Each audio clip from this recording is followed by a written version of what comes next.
안녕하세요, 인사이드입니다. 제가 이제 봄이 와서 단발병에 걸려가지고 이렇게 머리를 잘라봤는데요. 제가 전에 정화의 방법 중에 EFT에 대해서 말씀드린 적이 있죠. 오늘은 정화의 방법 두 번째 시간 상담에 대해서 말씀을 드리려고 해요. 제목에서도 보셨겠지만 상담은 지뢰찾기와 굉장히 비슷한데요. 지뢰찾기 중에서도 팀플레이 지뢰찾기라고 생각하시면 편할 것 같습니다. 여기서 말하는 지뢰란 삶에 있어서 갑작스러운 분노 폭발과도 같은 그런 통제 안 되는 감정적인 측면이라고 할 수도 있고요. 어떤 사람과는 꼭 부딪히고 싸우게 되는 그런 관계적인 측면으로 볼 수도 있고요. 해야 하는데 자꾸만 그 일을 미루게 되는 행동적인 측면으로도 볼 수 있습니다. 사람들은 자기가 자신을 가장 잘 알 거라고 생각하기도 하는데요. 이제 저희 상담 카페에 오셔서 성격 검사를 하시고 제가 그 해당 성격에 대해서 설명을 드리면 네 맞아요 하면서 본인이 왜 요즘 힘들었는지 나란 사람이 어떤 패턴으로 생각하고 행동하는지 이제 정리가 돼요 이렇게 말씀하시는 분들도 꽤 되거든요. 이처럼 사람들은 생각보다 본인에 대해서 잘 알지 못하고요. 특히 무의식적인 차원에 대해서는 더더욱 알지 못합니다. 제가 상담을 지뢰찾기에 비유한 이유는요. 지뢰찾기를 하다 보면 어떤 지점을 딱 클릭하면 쫙 열리면서 그래도 여기쯤은 지뢰가 있고 여기는 아니겠다라고 생각하는 그런 계산이라도 해볼 수 있게 가늠이 되는 그런 시점이 있잖아요. 그 과정을 돕는 것이 상담자의 역할이고요. 상담자는 질문을 통해서 내담자의 내면에 있는 그런 지뢰의 위치를 함께 파악하는 것을 돕게 됩니다. 상담자의 이런 질문을 통해서 내담자는 자신의 내면을 들여다보기 시작하는데요. 그 과정에서 내담자는 짧은 순간에 지나갔던 과거의 경험을 슬로우 모션처럼 다시 천천히 느끼면서 그 상황을 어떻게 해석했고 어떤 감정 반응들이 나왔는지 그리고 그 이면에 어떤 기억들이 해석을 왜곡시켰는지 그런 것들도 알아차리게 되는 것이죠. 전에 저의 동영상 중에서 애니어그램 유형으로 싸우는 사람들이 있는데 내가 옳다고 분쟁을 하면서까지 주장하는 그분들의 이면에는 내면의 열등감이 원인이 된다고 말씀을 드렸었거든요. 이처럼 드러나는 상황의 근본적인 원인을 찾고 이해하고 그런 자신을 수용하게 되면요. 지뢰를 찾는 것을 넘어서 지뢰를 제거까지 할 수 있게 되는 것입니다. 이런 과정을 거친 다음에는 이제 그 패턴에서 벗어나서 자유롭게 살 수 있게 되는 것이죠. 전에 대학원 수업 중에 집단 상담이라는 과목의 교수님이 고수의 상담자에 대해서 말씀하셨던 게 참 기억에 남는데요. 내담자의 고민에 대한 원인을 다 파악하고 알고 있다고 하더라도 내담자가 그 원인을 받아들이거나 직면할 수 있는 힘이 없으면 상담자는 내내 지지만 해주고 끝낼 수도 있어야 된다는 말씀이셨어요. 내담자의 지뢰와 그 지뢰가 만들어진 원인에 대해서 언제 직면시킬 것인가 그 타이밍을 잘 잡는 것이 정말 중요하다는 것이죠. 애니어그램 유형별로 상담 시 어려운 요소가 참 다르게 있는데요. 혹시 상담을 계획 중인 분이 있으시다면 자신의 이런 측면을 고려해서 방문하시면 도움이 될 것 같아서 제가 1유형에서 9유형까지 정리해 보도록 하겠습니다. 1유형부터 말씀을 드리면요. 먼저 장형들 자체가 인간의 내적인 부분보다 현실적인 부분, 그러니까 먹고 사니즘이라고 얘기하죠. 그런 부분에 대해서 더 중요성을 가지고 바라보는 측면이 있어요. 그렇다 보니까 아무래도 조금 더 방문할 가능성이 낮다고 볼 수 있겠죠. 그리고 그 중에서도 인류형은 신뢰하지 않으면 말을 잘 하지 않는 그런 경향성이 있고요. 특히 가족의 불미스러운 일들에 대해서는 조금 언급하기를 꺼려하는 특징이 있습니다. 그런데 상담에서는 어린 시절이라든가 가족들과의 관계가 굉장히 중요한 요소이기 때문에 이 부분을 말씀하지 않으시면 상담에 되게 어려움을 겪을 수 있으세요.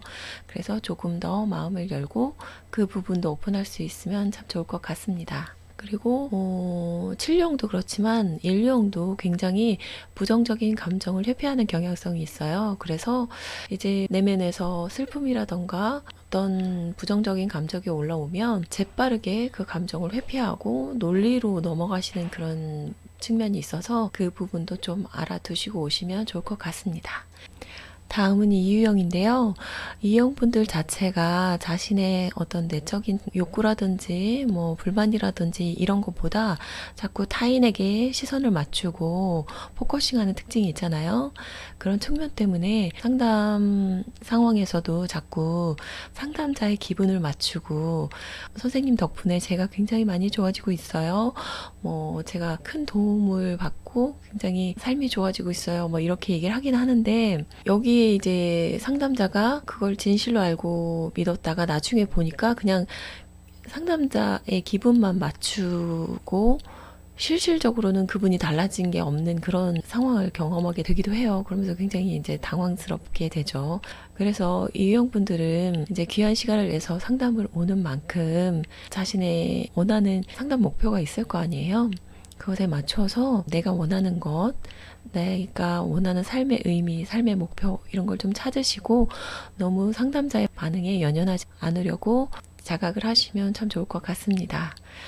그리고 이제 3번 유형의 경우는요.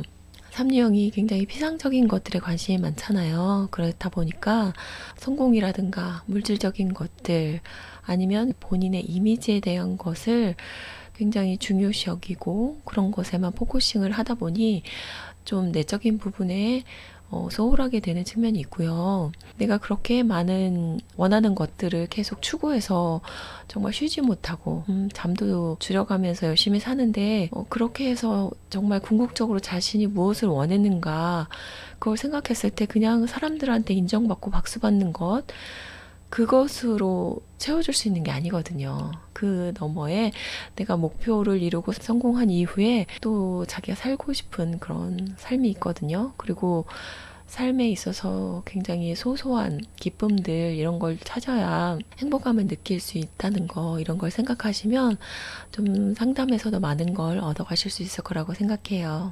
그리고 다음 사유형 분들은요. 감정과 자신을 좀 동일시하는 경향이 있어서요. 본인이 어떤 부정적인 감정이라고 하더라도 강렬한 감정을 느꼈을 때 살아있음을 느끼고 그 감정을 통해 또 예술적인 부분으로 승화시키기도 하시죠. 하지만 이 감정의 밸런스가 너무 이렇게 부정적인 감정으로 치우치는 경우도 있고요. 이 감정에 휩싸여서 현실적인 부분을 놓치게 되는 경향이 좀 있으세요. 그래서 조금 더 현실적인 부분에서 잘 기능할 부분을 좀 더 고려하시고 내가 자신의 감정, 특히 부정적인 감정과 자신의 정체성을 동일시해서 생각하면서 내가 이 상담을 통해서 부정적인 감정에서 벗어나면 마치 나의 정체성을 잃는 것처럼 그렇게 생각하지 않으셨으면 좋겠어요. 다음은 O형인데요. O형은 정말로 신뢰하지 않으면 입을 열지 않는 그런 특징이 있죠. 그래서 O형 분들이 밖으로 나가서 시간과 돈과 에너지를 쓰고 자신을 공개하는 것들이 굉장히 어려울 수 있으세요. 그 자체가 너무 어려워서 상담을 하다가 어느 정도의 결과를 보기 전에 좀 일찍 종결하는 경우가 있거든요. 뭐 이 정도 했으면 여기서부터는 내가 혼자서 할 수 있겠다라고 생각할 수도 있지만 상담에서 굉장히 또 중요한 측면이 상담자가 내담자를 지지하고 응원해주는 부분도 있어요.